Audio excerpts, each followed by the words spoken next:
Розділ 2. Сергій Макарів мав дивну звичку посміхатися в ус. Сидить, курить цигарку, пускає густо дим і міркує. Лається зрідка, зате з чуттям. Із часу, як завів люльку та почав залицятися до Мокрини, життя дещо змінилося. Став веселіший. «Ех, люлька моя, закурим, що? Тягни, Сергію, бакун!» І закурював, дим ішов, колотився над Сергієвою розкошланою головою. Не було іншої жури, але хто без жури живе? Почав Сергій журитися, що так ось жити не годиться. Батько батьком, Мокрина Мокриною. Але й поза тим є світ. Не міг його бачити, село вузьке. Тоді брав книги і просиджував цілі ночі. Раз до Кремінця пішов і приніс великого Шевченка в кожусі. Вправив його в саморобну рамку і примостив біля святих. На дворі також зробив відзнаку. На липових дверях клуні вирізав тризуба, а навколо нього 3 літери – У, Н, Р. «Це від чортів», – казав він і посміхався у вуса. Мав він клопіт із батьком. Занадився старий до Теклі. А Текля – Мокринина сестра. Макар вже давно вдівець і може женитися. Це сердило і Сергія, і Мокрину. Володько знав Сергія давно, ще зі школи, але сприятелювався з ним перед роком. Заходив, приносив ту чи іншу книжку. Часом ішли за село, за хутори. Сідали десь збоку і говорили. Після цього Сергій попав спочатку в просвіту, далі почав арифметику вчити. Потім перейшов до алгебри. Все це йому подобалось. І цього вечора Володько зайшов до Сергія. У хаті ще не світилося. «Добрий вечір! Сергій дома?» Дивиться Володько у темряву і нічого не бачить. «Заходь, заходь!» відповідає з темряви голос. «Мотре, засвіти!» гукнув на сестру. «Ні, краще вийди на двір», сказав Володько. Сергій вийшов. У зубах у нього стирчить люлька. Міцно потиснув і тріпнув Володькову руку. «Де був?» проговорив грубо й уривно. «У Дермані. Ховав семінарію», так само коротко відповів Володько. «А я вчора гуляв. Була на Другій горі музика. Ти б коли зайшов, не каявся б. А що нового?» «От хочу виставу робити», відповів Володько. Ішли поволі до вулиці. Сергій здивувався. «Ти?» – крикнув він. «Я, розуміється. А ти також. Притягни інших хлопців, потребуємо хору». «Це було б діло», – зазначив Сергій. «Тепер думаєш робити?» – запитав він знову, ніби не вірив. «Ну, думаю, тепер. Я вже все обдумав. Потребуємо хору. Хто тут добрі співаки? Антін? Ще хто?» «Є досить. Тільки чи підуть?» «Десь скоро мають вернутися з війська Йон, Демид та Ілько. Сама артилерія. Баси. Ну, нічого. Я цього допну», додав він по короткій надумі. Поки дійшли до дерманських хуторів, справа була обговорена. Повернули назад. Володько мав багато що розповісти своєму приятелеві. Дійшли аж до церкви. У Левинських світилося, і Володько відважився вступити до них, незважаючи на пізній час. Його дуже радо зустрів Роман. Одначе він хотів говорити з панною Ольгою. Тим часом усівся в їдальні, де світилась на столі мала нафтова лампа. По часі увійшла панна Ольга. Була у квітчастому шляфроці, коси не заплетені, тільки зв'язані на потилиці стрічкою. Обережно почав говорити про своє підприємство. «Я ще ніколи не грала на сцені», – сказала панна Ольга. Вона віднеслася до цього поважно. Володькові не тяжко було вмовити їй, що грати на сцені зовсім легко. Це ж цікаво, ні? Прийшов зі школи пан Гліб. Довідався, в чим справа, і підтримав Володька. Панна Ольга погодилась. Потім усі пили чай. При цьому ціла родина поважно обговорювала справу вистави. Кожний щось пропонував своє, один тільки Саша мовчав і не втручався до цього. Пізно вночі Володько вернувся додому. Мав добрий настрій. Йому здавалося, що починає жити. «А можливо, і піде. Чому б не пішло?» – говорив собі. Уявляв усе наперед. Сцену, декорації, артистів, публіку. Маленьке це діло, але все ж таки. Та ж це село стоїть на цьому місці багато століть. А чи бачило воно у себе театр? Ніколи. І от приходить Володько, починає думати про це, шукає людей. Це ж дуже цікаво. Зводити тих людей, вибирати з них кращих і казати: «От роби так, а ти знову так». Всіх стягати, всіх. Ставити їх на справжньому місці. Вчити говорити правдиві слова, ще не чувані тут і не бувалі. Така справа захоплювала Володька. На другий день говорив з панною Розою.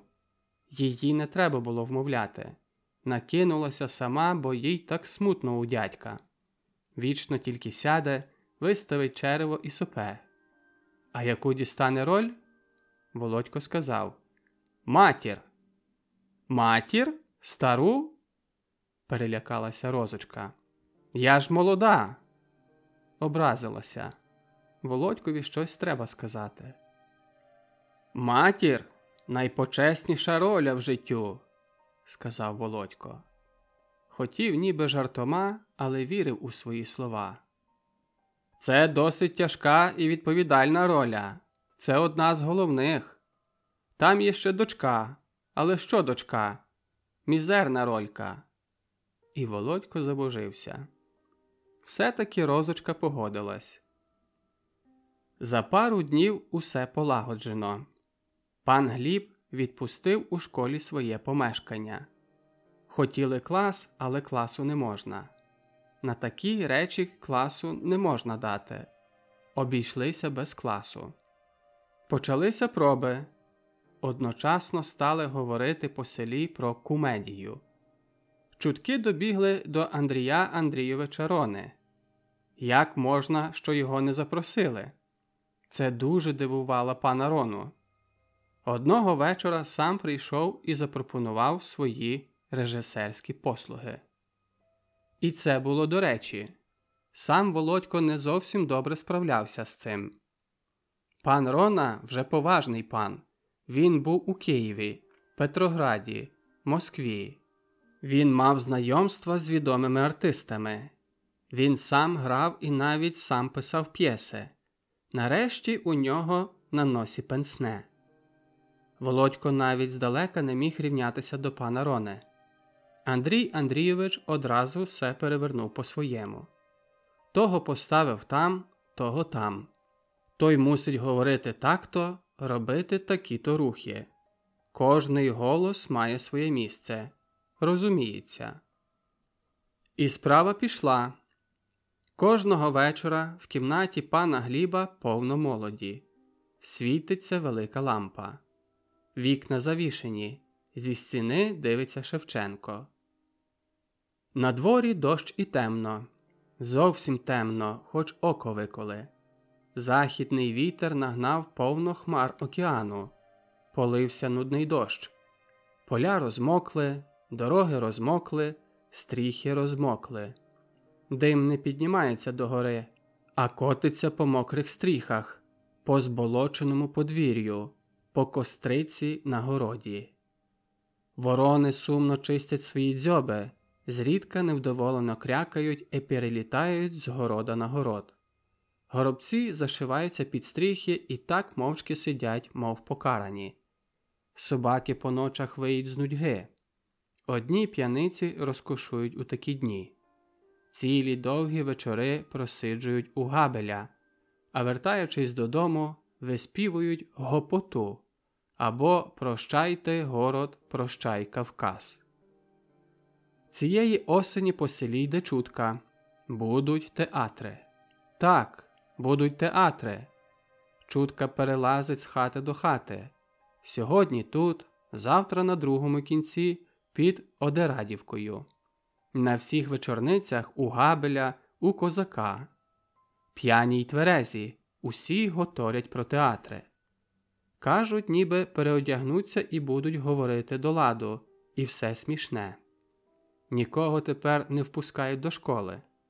Кожного вечора там люди під вікнами, але до середини не пускають. Готуються. До Матвія та чутка давно дійшла, але він довго мовчав. Володько до цього часу сидів дома, а тепер зникав кожного вечора.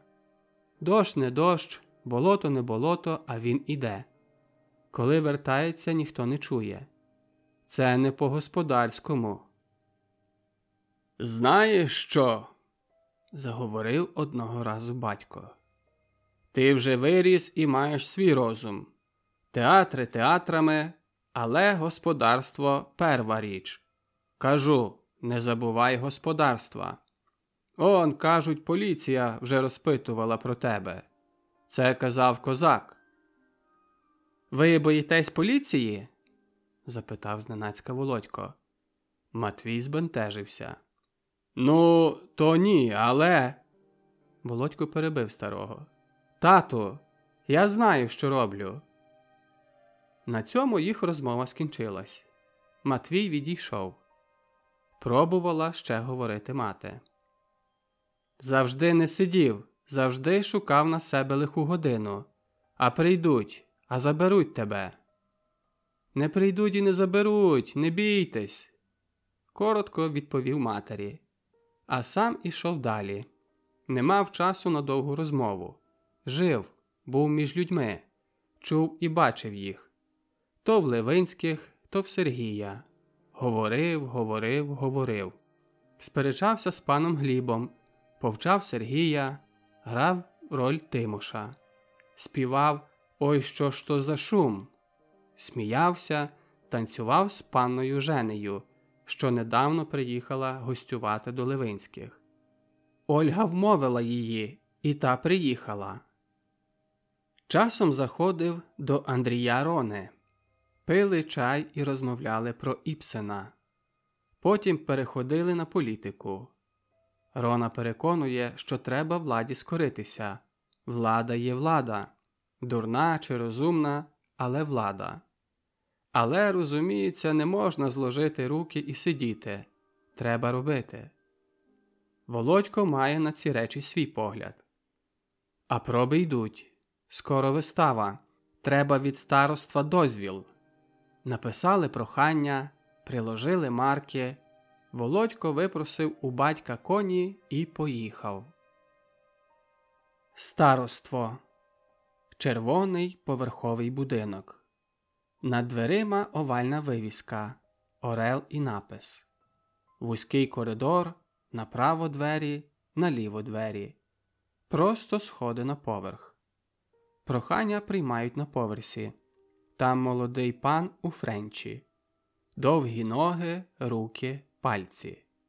Володько подав йому прохання. Той подивився і по часі сказав: «Мусите додати до прохання 2 примірники п'єси». «І більше нічого?» – запитав Володько. «Нічого». Володько побіг до міста, опитав у всіх книгарнях, чи не можна купити 2 примірники п'єси. Не знайшов. Прийдеться ту річ 2 рази переписати. Від'їхав додому, взяв собі на допомогу Романа і за 2 дні знову з'явився у старостві. На цей раз пішки. «Ага, це він. Добре. Прошу почекати внизу до 2 години, поки пан староста розгляне ваше прохання і накладе резолюцію». Володько сходить вниз і чекає. Почекальня досить йому відома. Чекав тут аж 3 дні разом з батьком і матір'ю, коли перед роком мусили брати легітимації. Велика, простора, з поганим, недокінченим помостом кімната. Навкруги брудні, недбало зроблені і небарвлені лави. 2 дверей, наліво і просто. 2 великих, барвлених червоною барвою вікон. На стінах оголошення про недавно розстріляних бандитів, великий державний орел і портрет начальника держави в Мацеївці та сивому вояцькому френчі. Примітка. Мацеївка – польський військовий ромбовидний кашкет. На всіх лавицях сидять люди. Багато з них не мають де сісти, через те стоять, а невибагливіші сидять просто на затоптаній, брудній долівці і сумно дивляться перед собою. З тих чи інших дверей час від часу виходять урядовці, проходять через почекальню і зникають в інших дверях. Часом когось покликають. Тоді з тих дверей, що напроти, виходить молодий у сірому одязі, зо шрамом на чолі панок, дивиться насупленими очима по кімнаті і кличе. Хтось десь встає, двері зачиняються і по часі виходить знову. Вигляд його сумніший від осінньої ночі. Він щойно був у карного референта пана Ліванського. Входять нові люди. Ось привели поліцаї юрбу закордонців. Піймали їх на кордоні, коли переходили купити сірників, мила чи солі. Всі обідрані, виснажені. Ноги здебільша босі, дивляться навкруги розгублено і дико. Всі, хто тут не є, так само, як і Володько, чекають до 2 години, щоб дістати резолюцію від пана старости. Дехто тяжко зітхає. Ось там тихо плаче старша жінка, тисне в собі кожний звук, тільки сльози не встані затиснути. Витікають з глибоких запалих очей і течуть по щоках. Вона вже навіть не підтирає їх. Час тягнеться поволі, ліниво. Ті, що стоять, а між ними і Володько, переступають з ноги на ногу або виходять, щоб трошки пройтися. У 2 години у дверях з'являється карний референт з цілою купою паперу в руках. Починає читати вироки.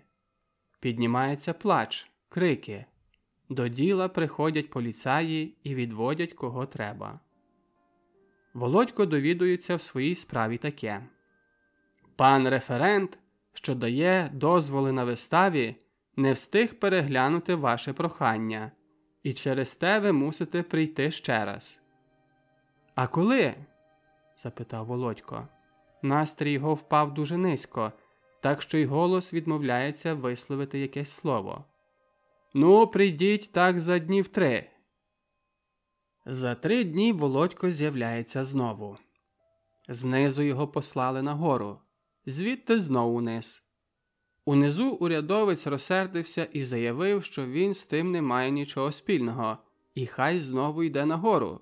Число дверей 5. Володько ще раз піднявся на горішній поверх, несміливо вже постукав і несміливо увійшов. Кілька столів і кілька за ними урядовців. Володько підходить до першого, що сидить наліво. Лисий такий, з чорною зарослою волоссям латкою коло правої брови. «Прошу ласкаво, так і так. Я...» Але Володько не скінчив свого речення. Урядовець, видно, зовсім його не слухає. Насупив брови, очі його забігали. «Ви що?» – визвірився він на Володька. «Куди ви зайшли? До корчми чи до уряду?» Володько відчуває, що блідне, і здивовано знизує плечима. Дивиться на себе, помацав у руці кашкета. «Руки!» – ще сильніше крикнув урядовець. «Де ваші руки? Як ви їх тримаєте?» Володько аж тепер помітив, що підступив надто близько, щоб його краще почули, і що його руки торкнулися пальцями до урядового столу. Він швидко, ніби від гарячого, відриває руки, відступає кілька кроків назад, починає сильно хвилюватися, забуває всі чужі слова і не може як слід пояснити, чого властиво йому треба. А урядовець все кричить: «Вже час навчатися державної мови! Лепече чорт зна що, пся крев!» І після цього урядовець відсилає Володька до сусіднього столу. Там сидів пан із золотими зубами і трошки привітнішими очима. Володько обережно пояснює, чого йому треба. Пан із золотими зубами заявляє, що пан староста принципово погоджується дати дозвіл, але необхідно, щоб хтось із села, і то людина старша, взяв на себе відповідальність за хід вистави і забави. «А без того не може бути, я...» – почав було Володько, але урядовець негайно його перебиває. «Прошу зайво не розмовляти. Раз сказане треба розуміти належно. До побачення». Володько поволі спускається вниз. Виходить зо староства, йде вузьким хідничком. Сором, ганьба, зневага. Отямився геть за містом, коли опинився сам серед широкого поля рідної землі. Сіре осіннє небо, західний вітер, грязька, нерівна дорога.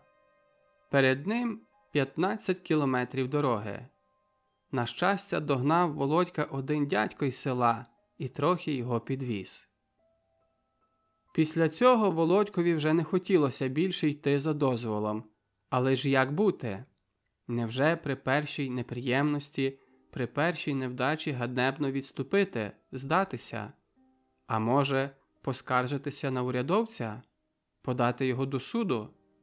Андрій Андрійович, що сам служив у старостві і добре знає тамошні відносини, сказав: «Скаржитися на нього – марна річ. Кому скаржитися? Він завжди знайде проти вас аргумент, знайде свідків, а що ви? Одно, що зробите, що вам після того не видадуть ні одного урядового папірця». Володько ликнув образу, затаїв гнів, заручився відповідальністю, що взяв на себе Андрій Андрійович, випросив у батька коня і опинився знов у старостві.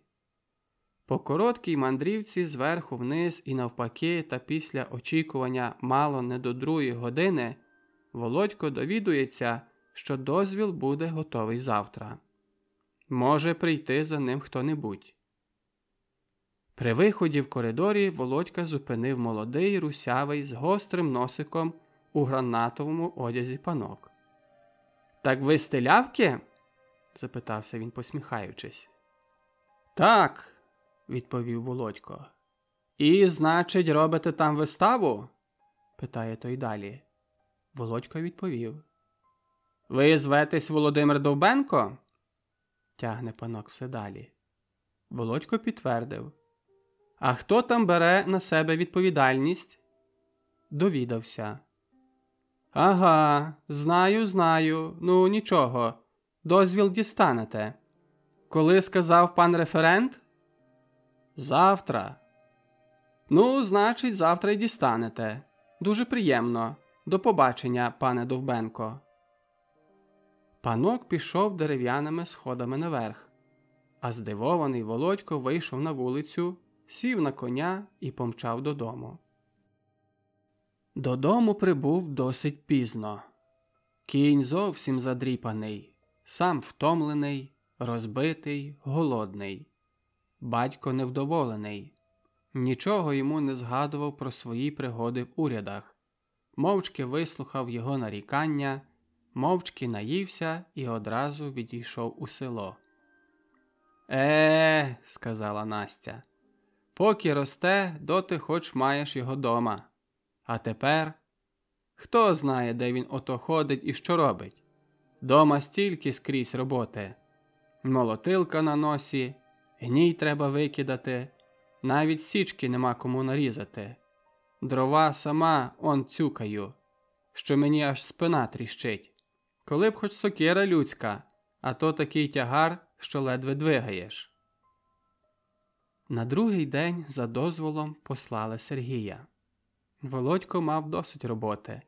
Треба замовити оркестр, приготовити сцену, упорядкувати залу. Крім того, Сергій має зайти до позичальні перук і взяти їх кілька. Володько цілий день працював. З ним працювало кілька хлопців, яким пообіцяли на чарку. Носили дошки, тесали, збивали сцену, упорядковували лавки, бігали, хвилювалися. Під густим горохом стікав на чолі, змокріла спина. Працював як віл, як добрий кінь. Не ходив, а бігав, давав накази, планував, обдумував кожну дрібницю. І до вечора недокінчена клуня обернулася в театральну залу. Пізно вечором прийшов Сергій. Приніс перуки, барви, все, що потрібно для сцени, тільки не приніс дозволу. Чому? Бо дозвіл ще вчора пішов через постерункового угорської поліції. Нарешті все готове. На шкальні, на магазині, на Соловеєвому паркані коло Гершка розліплені великі плакати. Лапаті червоні літери з велетенськими знаками оклику скликають народ на виставу. По всіх хатах, на дорозі чи у Габеля тільки й мови, що про театри. Оркестра найнята, хор вимуштруваний, артисти знають свої ролі. Приходить день вистави. Неділя. Небо зрання похмуре і час від часу накрапає дощик. Незважаючи на це, із самого рання юрби дітвори товчуться коло клуні Якова.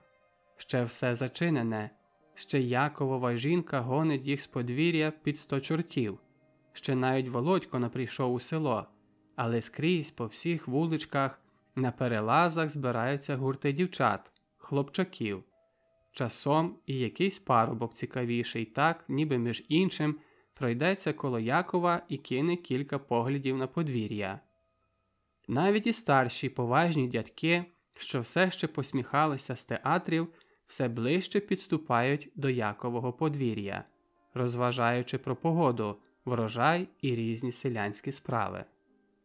Найкращі дівчата, як Настя Михайликова, як Ганка, як Тетянка Овсієва, як Наталка з тамтої гори і багато інших повбиралися сьогодні, як на Великдень. Найкращі спіднички, панчішки, черевички, блузки, тоненькі безрукавки, ніби у літі черевички-човники, ніби панянки з міста. Що ж, у церкві співають, треба знати, як між людьми виступити. Вулицею проходять все нові і нові юрби людей, ніби на відпустці. Перед плакатами весь час стоїть натовп. Читають по літерах, що і де написано, розтовкмачують один одному. На щастя, перед полуднем і день повеселішав. Хмари поволі розповзлися, небо показало кілька блакитних лад. Час від часу і сонце почало проглядати. І коли люди з'їли полуденок, стало зовсім гарно та тепло, ніби з початку осені. Подвір'я Якова вже повне людей.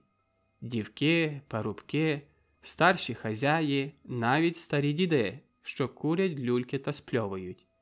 Вже і Яковиха нічого не порадить з ними. Володько випросив у неї стола, поставив перед новою клунею, накрив білим настільником і посадив Сергія продавати білети.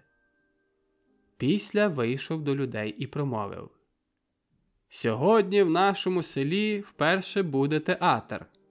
Самі побачите, що то буде, а буде то дуже гарне. Тільки той, що хоче бачити, мусить купити собі квиток, інакше його не пустять. Ось тут, хто хоче, може вже наперед купити, бо може так статися, що й не вистачить їх всім». Всі слухали Володька з увагою, але ніхто не йшов купувати квитка. Сергій сидів за столом, дивився на людей, люди на нього, проходив час, але ні один не вийшов з юрби за квитком. Сонце хилилось до заходу. Нарешті десь там, починаючи від шкальні, заграла духова музика. Веселі, радісні звуки маршу бадьоро вирвались і рознеслись по селу.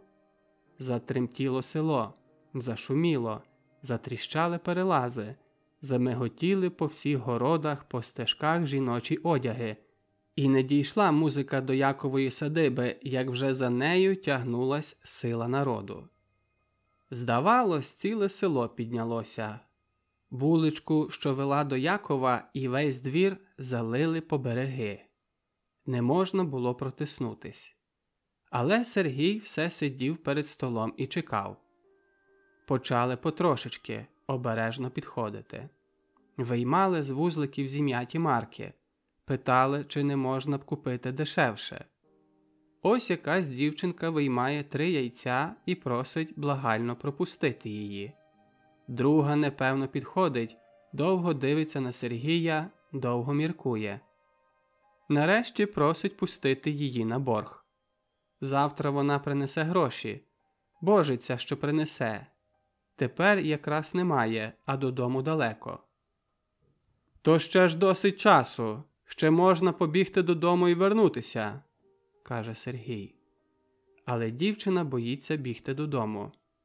А що, як вона піде, а тут почнуть без неї? Вона і завтра заплатить. Хіба ж Сергій не знає її?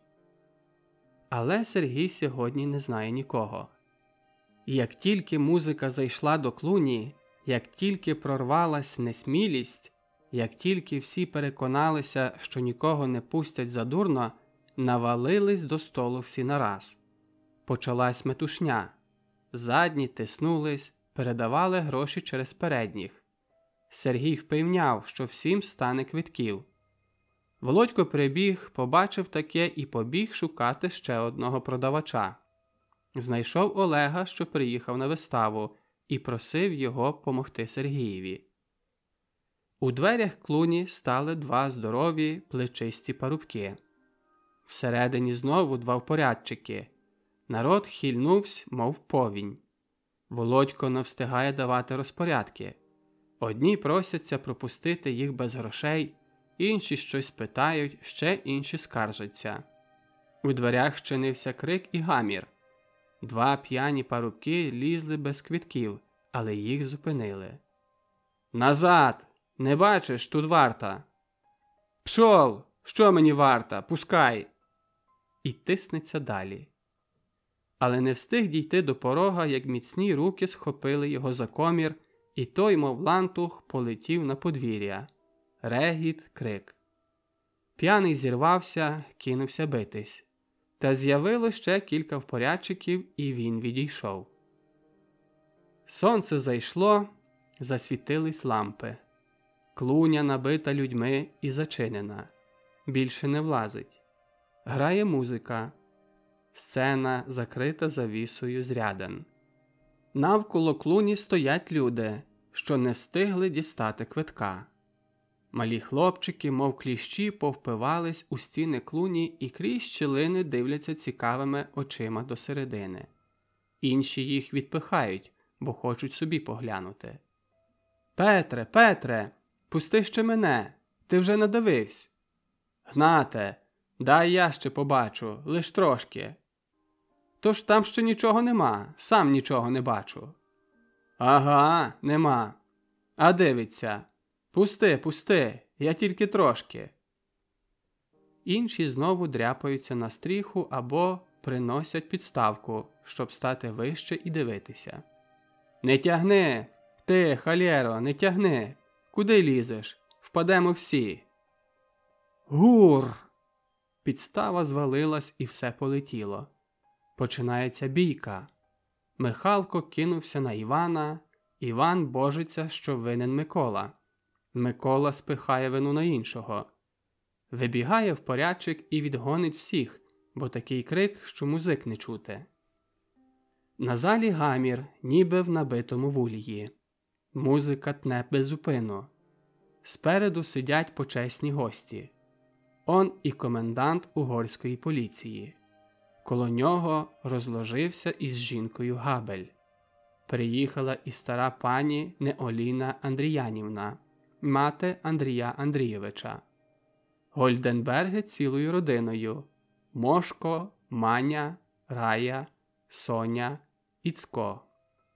Там також місце для панни Галі, що сама не грає, але зайнята разом з іншими на сцені. Там Саша і Лінкерт. Обидва вже встигли випити і мають веселий настрій. На сцені тиха, швидка метушня. Артисти одягаються. Андрій Андрійович характеризує, намазує барвами. Володько запізнився, бо весь час бігав скрізь де тільки треба. Прибіг, швидко почав одягатись. За хвилину зробився рожевощоким, здоровим, в широких штанях з брилем на голові, парубком. Перед ним Роман, але це не Роман. Ніхто його не пізнає тепер. Вуса, чуприна під китицю, чемерка і люлька в зубах. Оля стала дівчинкою. Веселою, доброю, у білій, трішки вишитій сорочці, боса. Вона стрибає, сипле очима сміх, танцює тихо. І Роза Габльова змінилась. Свитина, очіпок, запаска. Очі підведені, зморшки. І багато інших. Всі тут, всі на місці чекають. Ось тільки завіса відхилиться. «Дзвінок! Дзвінок!» – тихо наказує Володько. «Антоне, Ільку, Димитре, на місця! Хор! Займайте всі місця! Пам'ятайте, що перше співати. Я вам дам знак рукою. Махну отак. Гиля-гиля. Отак? Ой, що ж то за шум, розумієте? Ну так. Другий дзвінок. Подивіться, чи вже всі всілися, але тихо». Андрій Андрійович розміщає першу яву. «Олю, Розо, на місця! Ви, Розо, трішки схилені, голова оперта на руку. Ви уважно слухайте вашу дочку. Оля сидить, руки в пелені, уважно дивиться на свою матір, оповідає свій сон, свої скорботи. Хоче, щоб мати зрозуміла її. Ну, добре, готово. Можна третій дзвінок». «Дзвінок!» – тихо говорить Володько. «Всі за лаштунки! Суфлер! Увага!» Робиться велика тиша. Зала швидко вмовкає, тільки за стінами шкреботять і туляться хлопчики. Завіса поволі, майже непомітно розходиться двома половинами на боки. На залі гасне світло, на сцені збільшується. Перед глядачами картина. Хата з одним вікном і дверима. Від неї вправо, на кілках, за плотом соняшники і рожі. На плоті в'ються гарбузи. На кілках, не дивлячись на вечір, глечики. Вліво садок і ріг повітки.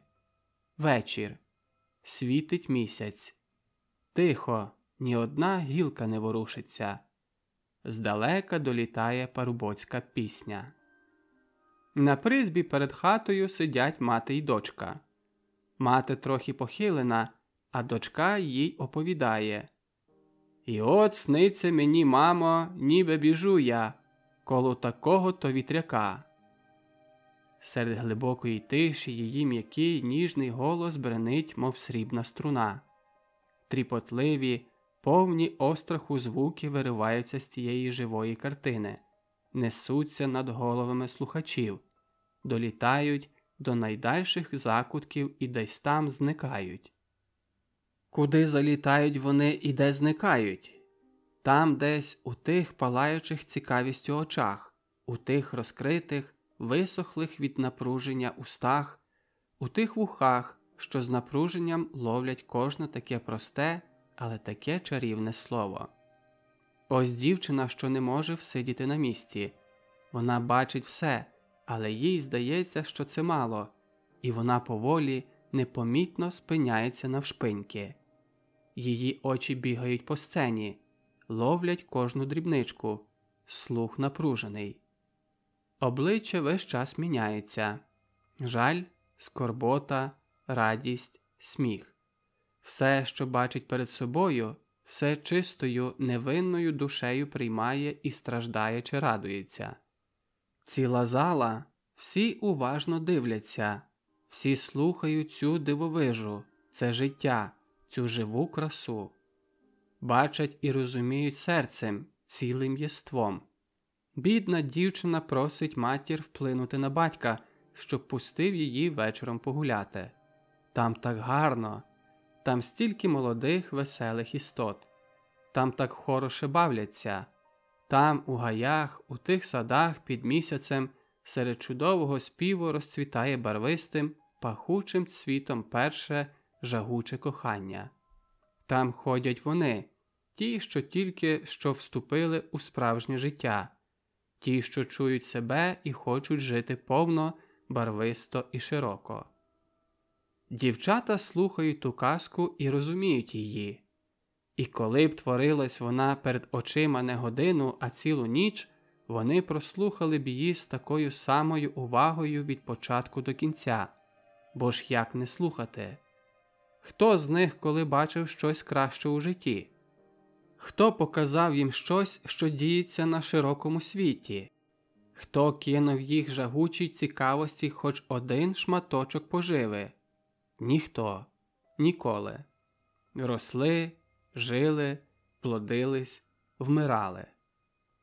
А там бореться старість з молодістю, минулість із сучасністю. Там цвіте велика любов, що захоплює все молоде, все живе. Всемогутня, чудова любов. Проходить велика година. Для цих людей пройшла вона по землі майже непомітно, мов тінь. Але скільки яскравого, гострого, незабутнього лишила по собі.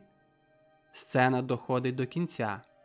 Серед великої тиші на залі хтось сильно, дико висвиснув. Це Оксана. Ось на сцену виходить похилий, старий, з калатолом сторож. Оксана пізнала в ньому свого Карпа і не вдержалась. Голос сам вирвався, серед тиші промчав стрілою і завмер. Завіса швидко закривала кінець. Але щоб продовжити програму, Володько вивчив Женю кількох танців. Ось знову розійшлася завіса, і на сцені дівчина в розкішному вбранні. Вишивки горять, мов живий мак. Намисто, стрічки, квіти. Коло дівчини моторний парубок. Вдарила музика, і пішов буревійний, сміливий, широкий танець. Парубок не жалує своїх ніг. Пішов навприсядки, аж іскри сипляться. А дівчина, мов метелиця, мов гони вітер, тільки спідниця та стрічки розвіваються, тільки чобітки миготять. Глядачі не можуть всидіти на місці. Очі у всіх загорілися, руки і ноги затремтіли, кожна жилка напружилась, мов струна. Так би хотілося і собі зірватись та закрутитись у тому шаленому танці. А музика все тне, все жене вперед. Танцюристи ось-ось зірвуться і відлетять від землі. А коли скінчився танець, все, що було в залі, вибухло буревієм радості і захоплення. Заплескали, загукали, замахали руками. Вийшли на сцену всі гравці, а на них посипались квіти. За сцену тиснуться всі, хто може, щоб привітати Володька і інших. Андрій Андрійович вдоволений своїми артистами. Всі веселі, піднесені, захоплені. Сотні очей сяють нестримною радістю. «Гарно! Чудово! Молодці! Показали себе!» Тиснуть Володькові руку. Навіть комендант поліції і той стратив свою насупленість і прийшов на сцену. «Добже, добже!» – сказав він. Габель приніс своїй племінниці цілий оберемок жоржин, повняків, айстр. Володько дістав китицю від Галі, Жені та Саші. Оля від Андрія Андрійовича. Навіть Лінкерт потиснув руку Романом і буркнув: «Шкода, що й ви не вдарили гопака». Володько відходить на бік і присідає. Він втомлений танцем. З чола сочиться рясно піт і тече по обличчю, але з огляду на грим обтертися не можна. Він до глибини душі зворушений і вдоволений. Намагався, напружувався, не шкодував своїх сил, але кажуть, що було добре. Одначе нема часу відпочивати. У залі знову рейвах. Виносять лавки, очищають місце для танців. Люди виходять на двір, але ніхто не йде додому. Вечір темний. Десь-не-десь мигне на небі зірка, щоб за хвилину знову сховатися. Музика готується, дівчата чепуряться і оглядаються на своїх. Володько встав і почав робити порядки. На сцені за лаштунками повно людей, хоч вони зовсім не мають що тут робити. Гравці змивають барви, переодягаються. Ось на залі вдарила музика, і Володько пішов відкрити танок. Он стоїть Женя. Стрічки, корсет, вишивки. Веселі сині очі. Взяв її і закрутився в буйному колі вальса. Яка вона легка, тонка і звинна. Вона не ходить, а літає. Земля сама тікає з-під ніг, а цілий світ, мов каруселя, крутиться. За ними пішли і інші. Спочатку Олег, Оля, Роман, Галя, а далі численні Гольденберги. За ними відважніші парубки. По часі вже не було місця, і Володько з Женею виступили та відійшли за сцену. «Панно Женю, вам так це личить?» – шепнув Володько майже на вухо Жені, вказуючи на її вбрання. «Та невже?» – жартом відповіла Женя. «Мовляв, сама знаю. Вона все жартує з Володька, не бере його поважно». Вона нікого не бере поважно. Для неї все жарт, ціле життя, весь світ. Від'їжджала Неоніла Андріянівна. Сказала, що хоче попрощатись із Володьком. Підійшов до неї. «Да-да, должна отдать справедливость. Андрей Андреевич всегда говорил, что вы талант. До свидания и благодарю». Володько цілує старій руку, дякує, що відвідала такий скромний селянський театр. Сергій приніс касу. Цілий мішок паперових грошей. Ніхто не сподівався, що матимуть такий збір. Володько перебрав гроші і відтинки квитків, а Сергія послав за горілкою для музик. Габель заробить перший, а без цього не можна обійтись. Володько почав розкладати гроші на кубки і рахувати. Стане на залу, на всі видатки і зістанеться для просвіти. Ах, як буде чудово, коли на другий тиждень Володько з'явиться в Кремінці і передасть просвіті стільки грошей. «Володю! Ах ви, мошенник! Запросили мене на танець і забули!» Це Женя. Коло Володька нікого нема, всі пішли танцювати. На столі маленька нафтова лампочка і купи лопатих зім'ятих банкнотів. «Ах, Женю, дивіться! Тут 100 тисяч! Купа марок! Це ж ми витанцювали! Рахуйте!» Женя також захоплюється купою грошей. Бере пачку і швидко маленькими прозорими пальцями рахує. Володько рахує також. Вона часто його перебиває, обоє збиваються і починають спочатку. Женя весело сміється, б'є його по руках. На сцені виграє музика-танець. У залі танцюють, але Володько не чує того. Женя також швидко забула про танець. За лаштунки прибігає Олег. «Олег, ви не танцюєте?» Кидає Женя між рахунками, дивиться на нього, а пальці її швидко перебирають папірці. «З ким?» – питає Олег. 21, 22, 23. Боже мій! З Розою, з Неонілою Андріянівною, з Галею, з Олею, зо мною, з дівчатами. Тьху! 4, 5. Проклята лампа. Так мало світла. «Йду, танцюю!» крикнув Олег і вибіг. «Ах!» – вирвалось у Жені, і вона відірвала очі від грошей. «Що, Женю?» – спохватився Володько. «Злякалась?» «Ні, то парик. Фу, яка я дурна!» Вона дивилась просто на Володька. Він не міг видержати її погляду, червонів, дивився на другий маленький столик. Там перуки, барви, маски. І раптом Женя збирає всі полічені гроші в одну купу і гукає: «Володю, дивіться, Володьку!» Володько здригнувся і поглянув на неї.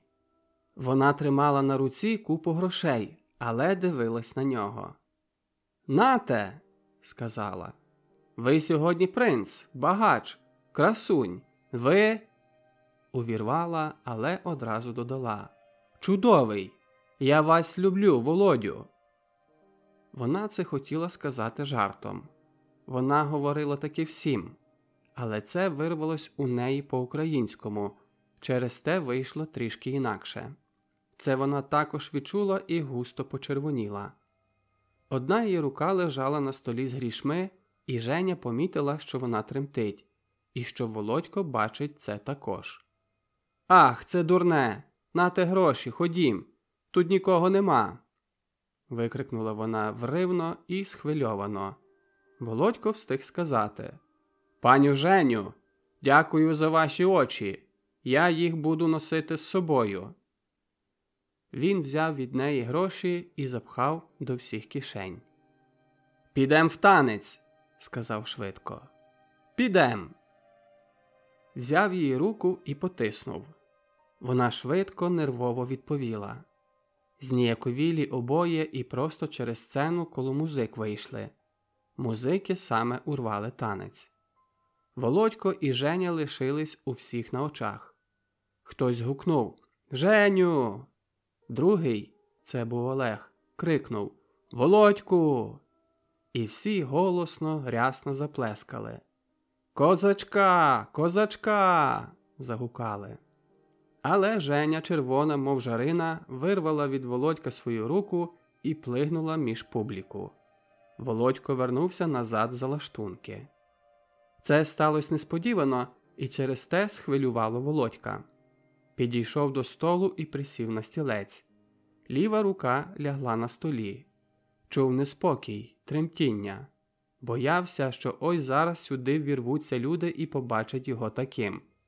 Одночасно було йому приємно і весело. Ріс, горів і, здавалось, виповняв собою цілий простір.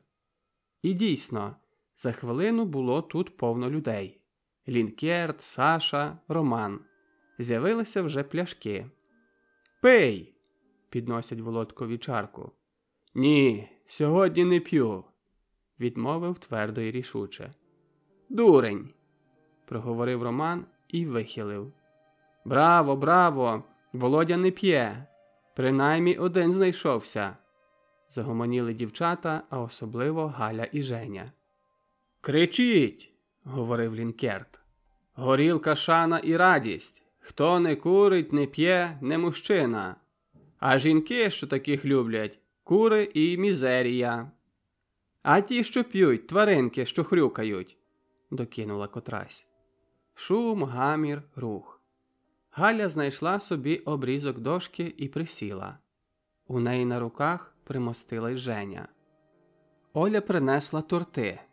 Самі пекли, самі принесли і самі себе гостять. Оля вся сяє, до всіх сміється, меле приємну нісенітницю і сама із себе регоче. Володько хвилинку сидів тихо. «А, панове, забули! Скільки грошей?» – викрикнула Галя. Володько зрозумів, про які гроші гутірка. Він став і, вдаряючи себе по кишенях, казав: «Ось, тут, повно, ще не встиг полічити». Женя швидко затупцяла ногами і закричала: «Галю, ти ідіотка! Як тобі хочеться говорити про гроші? Рома, дай мені чарочку, скорше!» «От, це так», – сказав Лінкерт. «Лий! Женя герой! Повно лий!» «Ха-ха-ха!» Заходилась реготом Оля, а Галя зіпхнула з колін Женю. «П'янице, геть!» – сказала вона і струсила на колінах сукню. Роман підскочив з чаркою. Женя взяла її, дзвінко засміялась і випила половину. Решту вилила через голову. «Так п'ють в селі!» – весело сказала вона і взяла кусник хліба. Увійшов Сергій з 2 порожніми пляшками. «Ну що?» – зірвався до нього Володько. «Витягли!» – сказав Сергій. «Іще хочуть!» «Досить! Хай грають! Почастуй краще хористів!» У залі також рух. Скрізь набито молоді, всі гарячі й веселі. По часі Володько лишає товариство за лаштунками і виходить до зали. Музика заграла. Володько оглянувся навкруги, побачив Ганку і підійшов до неї. «Дозвольте вас попросити на танець», – сказав їй. Вона зашарілась і віддалась мовчки в його руки. Володькові дуже приємно, що так сталося. Вже давно не зустрічався з цією дівчиною, вже давно не бачив її зблизька.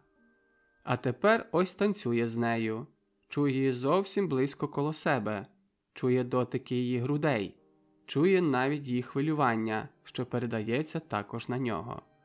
Хотів би з нею заговорити, але не знаходить відповідних слів. Вона заговорила сама. «А ви ще не забули мене?» – запитала вона непевно, з посміхом. Блиснула на нього очима і одразу сховала їх. Володько посміхнувся також. «Певно, що ні», – сказав він. «Як можна?» Вона. «Ой-ой, напевне забули. Я кілька разів зустрічала вас, навіть у мій бік не глянули». Він. «Бо, мабуть, вас не бачив». Вона. «Бо не хотіли бачити». Він. «Або, може, вас не пізнав, будете багаті». Вона. «Хто не хоче когось пізнати, не пізнає. Запаніли». Він. «А, де там запанів?» Хвилина тиші. Після знову починає вона. «Цього Великодня на цвинтарі коло церкви з Даркою коло вас пройшла і кинула на вас паперову квітку. А ви?» Він. «Це ви були? Ах, Ганусю!» – вирвалось у нього зненацька. «Я вас пізнав, але ви дуже швидко тікали. Перед людьми не відважився вас доганяти. Ви були в голубому, ні? І з вінком на голові». Вона. Хто? Хтось. Така сама, як і тоді, подумав Володько.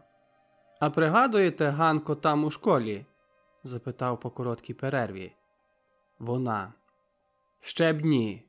Ой-йо, як пригадую. І не раз. Як то на Ронівському. Знаєте? Ті проліски для учительки Маші. Як то ви мені оповідали. Це було давно». Мовчанка. Музики грають. Вони спокійно, плавно обертаються під їх звуки. Він чує її коло себе і хоче ще ближче пригорнути, але не відважується. Навколо стільки людей. Одягнена вона у білу, тоненьку блузочку. На грудях червона в'язанка. Спідниця гладенька, чорна, майже до колін, коротка. Володько хоче їй ще щось сказати. Від неї віє свіжістю, здоров'ям і ще чимось, що хвилює його. Ага, он танцює Олег з Женею. Бачить його і моргає очима. Володько нагнувся до вуха Ганки і шепнув. «Ну, а коли б я тепер до вас заходив?» Вона запаленіла, мов жарина, і мовчала. «Ну, чого ж мовчите?» – спитав її знову. «Хіба я знаю?» «А хто ж може знати?» Вона нахиляється до нього і шепче. «Прийдіть, прийдіть, Володьку!» І затремтіла, мов пташина. Володько виразно відчув те радісне, лячне, жадібне тремтіння. А по часі несміло, уникаючи його погляду, ще тихше сказала: «А знаєте що? Прийдіть до Євдошки. Ми маємо там вечорниці. Сергієві скажіть, він вас заведе. До нас заходять хлопці з Башковець, з Людвищ. Заходять і свої. Антін, Ілько, що прийшов оце з поляків. Багато заходять. Зайдіть і ви. Але де там? Ви не зайдете. Дурите. Он на вас дивиться ота. Боже, яке гарне у неї вбрання. Вкраїнське, ні? Гарне. І корсет оксамитовий. А скільки стрічок. Як ви танцювали з нею, мені здавалося, що то... Не скажу, а вже хотіла сказати. І замовкла. Що ви хотіли сказати? Не скажу, сміялися б. Шкода, хіба я такий насмішник? Вона не відповіла. Натомість промовила своє. Думаєте, коли б я надягнула таке?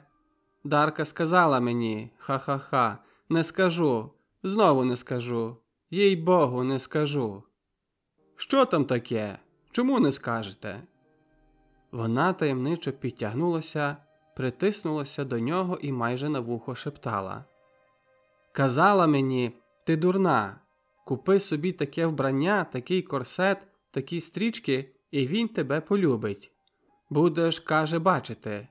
Вона мені весь час, цілі роки вами у вічі цвиркає. Каже, це твій. І завжди так каже. Замовкла. Треба було крутитися. Володько запитав її, окручуючи. А ви? Сміюся тільки. Бо куди ж? Я, знаєте, зовсім не сподівалася ще з вами говорити. І тоді на Великдень взяла на себе голубеньке, віночка. Воно мені так подобається. Дарка каже, а ходім, Ганко, на цвинтар. Там дівчата кривого танця виводять. Мені якось не хотілося, бо думала йти на Міщани до тітки. У мене на Міщанах тітка Ольга є. Але вона все, ходім. Ну я й пішла. Ілько саме тоді був на відпустці. Пристав до нас з Наталкою. Ви знаєте Наталку? Вона не ходила до школи. Ількова сестра. О! Перестають грати. Музики урвали гру. Танцюристи почали поволі розходитись. Володько взяв Ганку за руку і сказав: «Ходімо на хвильку на двір». Вона згодилась. Двері тепер відчинені навстіж. Світло з клуні б'є в темноту ночі. Багато хлопців і дівчат виходять парами і зникають по різних кутах, протискаючись поміж людьми. Ганку хтось майнув хустинкою по носі, і якийсь дівочий голос гукнув «Ганко!» і більш не сказав нічого. В тому голосі чулась усмішка, заздрість і щастя. На обличчі Ганки помітне те саме. Вона оглянулась і кинула: «Ти!» На дворі холоднувато, але молодь на це не зважає. Наліво веде доріжка в садок. Там повно людей. Чути сміх, дзенькіт скла. Коло плоту ряд слив. Під одною сливою Володько і Ганка зупинились. Вона стала коло плоту і оперлася. Він взяв її обидві руки і так стояли. Руки її теплі, тверді. Деякий час стояли мовчки, ніби набиралися сили. Зненацька вона засміялася. «Чого ви смієтесь? З мене?» «З вас? Ай, якби я з вас могла сміятись». «А чого ж?» «Ах, так, не знаю». Знизала плечима та спустила вниз очі. Вона хвилювалася, не знала, які вибрати кращі слова. «Як то?» – питав її Володько, хоч добре розумів її. «Я кажу, ми сільські дівчата, всі дурні». «А то ж чому?» «А так, не знаю, як вам сказати. Ми дуже віримо». Володько перебив її і нагадав нескінченну розмову. – сказала вона, – не можу вам усього розказати. Це було б на цілу ніч. А тоді на Великдень підходимо до цвинтаря. Сміємося, жартуємо. Знаєте, як то наші сільські дурні дівчата? Невчені, прості. Всі отак, знаєте. Підходимо. Дарка ще на дорозі кричить: «Ганко, Ганко, глянь!» «Куди?» – кажу. «Он туди». Я глянула, дивлюся, а ви стоїте коло попівського паркану з Олегом. Мені щось так зробилося, не можу і слова сказати. І радісно, і соромно. Та ніби мене хтось накрутив і раптом поставив на землю. Дивлюся, знаєте, чую, що вся горю з сорому. Але кажу: «Та що? Чи ти здуріла?» – кажу. «Ай!» – кажу, «геть те!» Вирвала від Ілька свою руку, він мене за руку вів. «Ви всі, кажу, дурні!» А вони в сміх. І так увійшли ми на цвинтар. Ви якраз хотіли відходити, а я не знала, що робити. Вирвала з вінка одну квітку і кинула на вас. Ви оглянулись, засміялись, але пішли далі і не вернулись. Я тоді пізнала, що ви вже мене забули. Мені було так сумно, не знала, де подітися. А Ілько ще договорює: «А, тріскалася, він на тебе й не дивиться». «Іди, – кажу, – ти, нещасний рогатий». Він тоді саме рогату шапку носив. Не хотілося співати, була зла, здається, когось роздерла б. Куди там, думаю, йому до мене? Там, за парканом, на дорожках та лавицях Галя, Оля, ще якісь панни. За нас, своїх, він вже забув. Ще й тепер на вас зла. Так, зла і кінець. «Невже? Чому, Ганусю?» – проговорив лагідно Володько, особливо останнє слово. «Тому, бо була зла. Серджусь на вас. Мала б казати вам ти, як колись. Хіба ми що, інші? Те саме грішне тіло й ті самі руки. Тільки тепер з мозолями. Ваші, мабуть, ні? А я думала про вас, думаю, чому він ніколи до нас не загляне. Запанів, забув. А я все думаю. Колись очей з мене не спускав, а тепер все чисто забув. І село, і нас. От чому на вас зла». «Я хотів прийти», – сказав Володько. «А не прийшли. Чому?» «Боявся». «Дурите. Чого боялись? Мене, хлопців?» «І вас, і хлопців, та й дівчат». «Дівчат? Ха-ха-ха. Ну, чого?» Ганка дивувалася щиро. Не розуміла його. «У нас, знаєте, просто. Прийшов, обняв, вщипнув. Захотів – поцілував. Що хотів – сказав. Ми ж не панянки. Пожалуйста. Ми вам не пожалуйста. Прості, дівчата. Що на думці, те й на язиці. І так добре. Менше брехні». У клуні знову почали грати. Але ні Володько, ні Ганка не квапились йти туди. За плечима лоскотав холод.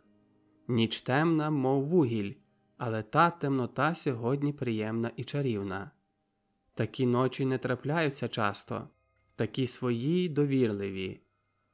Тримаєш руки тієї істоти з двома довгими русявими косами, синіми очима, з тонким гнучким станом.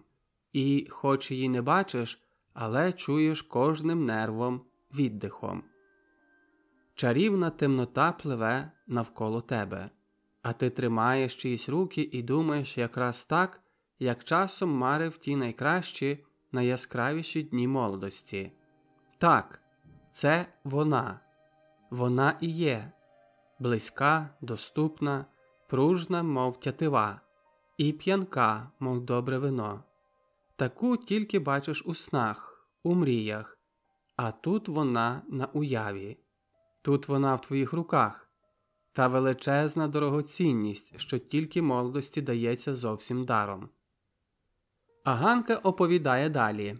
Оповідає про себе, про своїх приятельок, про досвідки, що там роблять, що говорять. Вона бажає розповісти йому всі дні і години свого цілого дівоцтва, щоб він знав її і більше не боявся. Час все йде поволі, ніч відходить все далі і далі. У клуні грала музика, то знову умовкала. Люди входили, виходили, танцювали, бавилися. І от Ганка, здається, сказала все. Володько знає, хто до кого залицяється, хто за ким плаче, хто сміється. «Ах, як гарно було там!» – завершує свою думку Ганка. Під «там» вона розуміє сцену, декорації, співи. «Так би і я хотіла жити. Я плакала разом з Оленою». Володько посміхається. Він розуміє її та її плач. Це не плач, а радість. Але треба все-таки розходитись. «Ну, – каже нарешті Володько, потягнувши Ганку за руки, – підемо, там нас чекають». Вона погоджується, але ставить умову.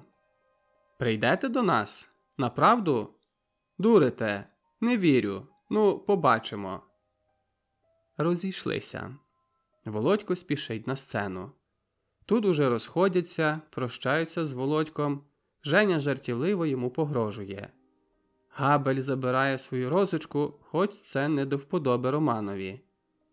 Володько почав розплачуватись. Заплатив Яковові. Той не спав цілу ніч, все навкруги обійстя бігав та відганяв напасників. Дістав за своє. Після підійшли музики і просять на 2 пляшки для кожного. Подивився на них сердито, але розплатився. «Ідіть, пийте!» «Підем!» – сказав бідний чоловік Симон. «Може, й ви з нами?» «Ідіть самі, я не п'ю. Потребуємо ось на просвіту». «То, знаєте, просвіта просвітою, але наш брат мусить зайти до Габеля. Такий, бачте, закон». «Дурний закон.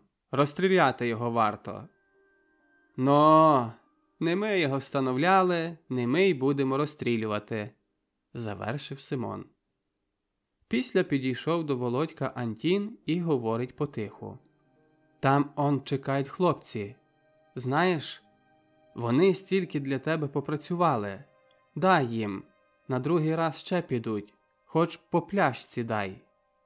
Володько не стримався. «Для мене? Працювали? Хіба то для мене? На, дай їм, хай п'ють, чорт з ними, але працювали вони не для мене». «Ну, – затупцяв Антін, – хто там буде розбирати, для кого?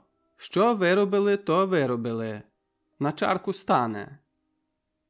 «Говори з кобилою, отче наш», – думав Володько, – «а це ж найповажніший парубок».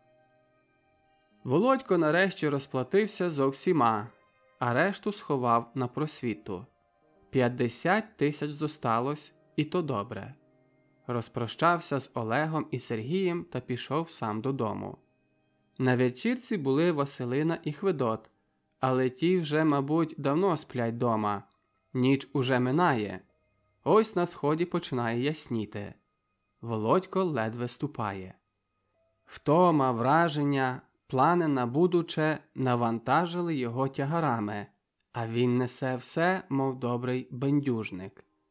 Ноги ступають по землі, а вона, здається, гнеться від його тягару. Але він йде, все ступає туди на схід, назустріч сонцю. Перебирав у думці всі вражіння, посміхався не раз, зупинявся і, здавалось, з кимсь говорив. Може, з'явилась перед ним синьоока Гануся, може, весела Женя, можливо, згадав ті слова, що чув сьогодні. Але все-таки разом добре. Тепер, здається, зрушилось, тільки треба впертості і бажання. Коли дійшов до свого хутора, зупинився і ще раз глянув на село. Добраніч. Підемо відпочивати. На перший раз досить. Завтра встанемо і будемо рухатись далі.